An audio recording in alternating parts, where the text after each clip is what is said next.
Assalamualaikum warahmatullahi wabarakatuh. Halo teman-teman sebangsa Sengarit. Gimana kabarnya dan kembali lagi di Lutfiaka Video.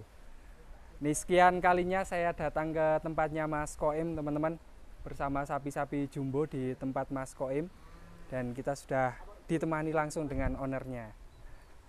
Ini untuk sekarang di kandang ada berapa ekor?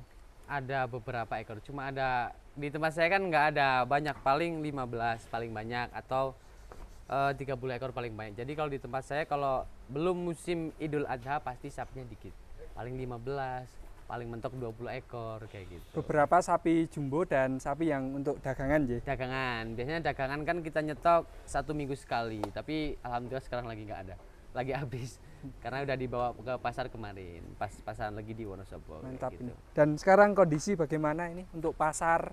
Kondisi pasar sekarang sangat memprihatinkan, beneran Mas Lut. Jadi buat teman-teman saran saya lebih nggak usah, ya kuasai dagang boleh, tapi menurut saya enakan atau lebih nggak pusing itu ternak atau kita melihara sapi.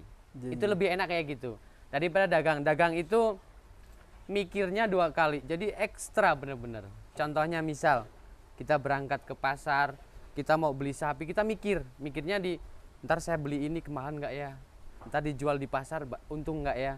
Nah setelah kita dapat sapi sekian ekor, kita bawa pulang, set, udah taruh di kandang, kita berangkat ke pasar, set, pas di pasar kita mikir lagi, kita beli sekian apakah untung.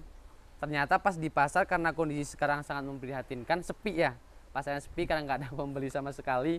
Akhirnya penawaran dari kita beli 20 juta, penawarannya 19 juta, 19.500. Jadi gitu, saya bocorin kalau pedagang sapi itu cuman apa ya, cuman namanya aja yang gede. Tapi setelah saya jalani selama ini, dagang ke pasar sama melihara itu lebih menghasilkan, tetap melihara.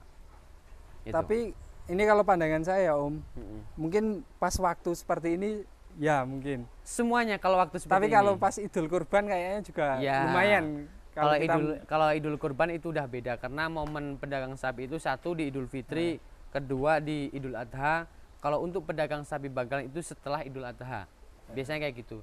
Tapi selain waktu-waktu itu biasanya sepi. sepi ya.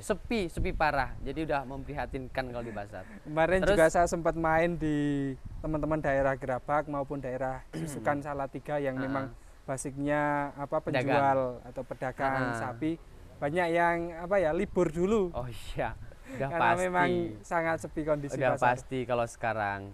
Jadi sapi ini gini, resiko, modal itu penghasilan nggak seimbang. Kenapa saya sebut nggak seimbang? Biasanya kan orang-orang yang nggak tahu pedagang, pedagang sapi nyari untung 1 ekor 2 juta, dapat sapi katakanlah 10 ekor udah kelihatan berapa juta. Tapi aslinya tuh nggak gitu. Jadi paling kita dapat 300.000, 200.000 kita lepas, kita untung 100.000 kita lepas, kadang pun rugi pun juga kita sikat, kayak gitu. Kalau untuk usaha itu jangan ini, barang mati sama barang yang hidup itu beda. Barang yang maksudnya barang mati itu yang barang nggak ada nyawanya. Tapi kalau kayak sapi itu kerjanya harus ekstra. Kenapa saya sebut ekstra? Saya melihara sapi 20 ekor. Nah nanti ada satu yang sakit, itu udah saya fokus ke yang satu. Yang 19 nggak saya pikirin. Gitu. Pusingnya tuh langsung muncul. Itu kalau di sapi. Jadi saya usaha, kalau buat teman-teman semua, kalau ada usaha itu mending ke yang benda-benda mati. Misal kita, kayak saya kan sekarang ada juga kita buka kopi ya, kedai kopi. Kedai kopi. Jadi belanja kopi itu gampang.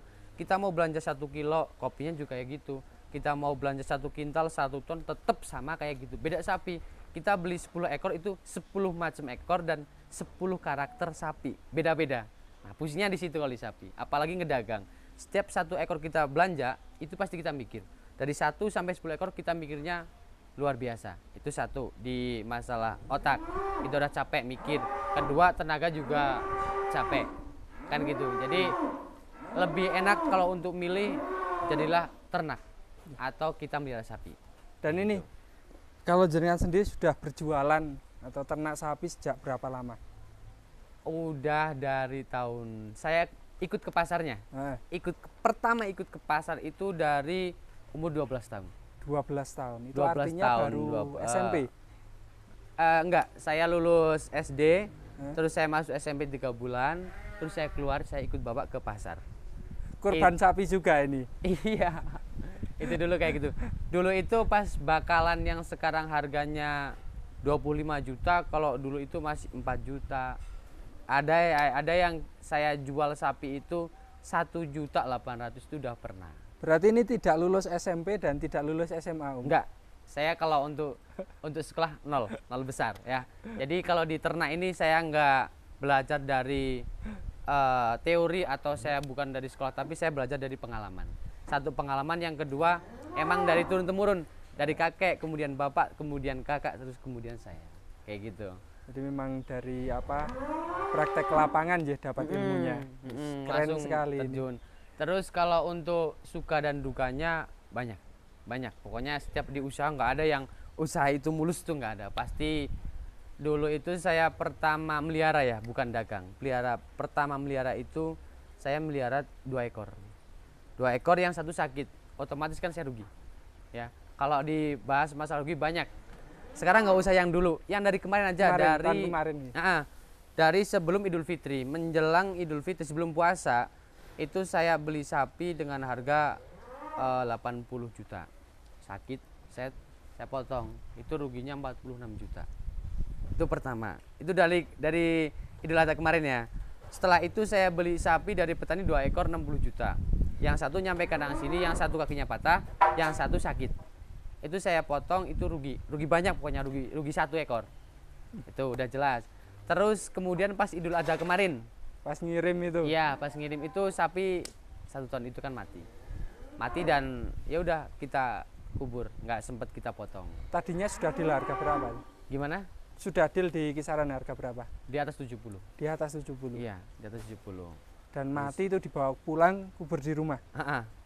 Terus kita kubur. Terus sehabis itu kemarin aja 3 hari yang lalu sapi di sini sakit kakinya, terus karena nggak sembuh akhirnya saya potong ruginya 15 juta.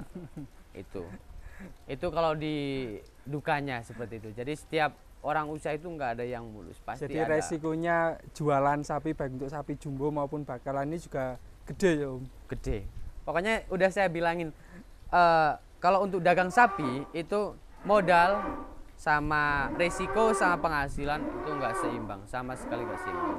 Itu kalau dagang. Tapi kalau kita gemukin sapi atau kita jadi peternak, kita melihara, ya insya Allah menguntungkan. Lebih menguntungkan. Sangat menguntungkan, kayak gitu. Kalau di sukanya atau penghasilannya, ya saya nggak ngilang-ngilangin dari sapi, saya bisa beli ini. Teman-teman yang lain istilahnya bisa main ke sana, saya juga bisa main. Itu semuanya dari sapi, kayak gitu. Penghasilan dari sapi, kayak gitu. Dari motor, kemudian mobil, kemudian bikin rumah. Itu alhamdulillah penghasilan dari sapi. Ibaratnya ini kan Mas Koem ini mulainya dari nol. Orang Bukan dari nol. aja. Kalau saya itu Malah mulainya minus. bukan dari nol tapi dari minus. Dari minus. Iya, dari minus kayak gitu. Kalau yang beda kalau yang lain kan mungkin ya, saya sih nggak tahu. Mungkin dari orang tuanya dikasih modal. Ini kalau mau buat beli sapi, ini kalau mau buat dagang sapi, ini mobilnya, ini kandangnya. Kalau saya enggak. Tapi jenengan juga dikasih ilmu banyak sama orang tua. Kalau Karena- saya itu yang paling penting satu dari orang tua, doa. Iya. Yang pertama itu doa, ilmu, terus pengawasan dari orang tua. Itu tok udah cukup, nggak usah sama materinya. Materi kan kita bisa cari, kan kayak gitu ya. Asal kita usahanya yang tekun, yang jujur, yang benar-benar pokoknya pakai hati, insya Allah juga kita akan berhasil. Dan satu lagi, orang usaha itu jangan selalu mikir keuntung dulu.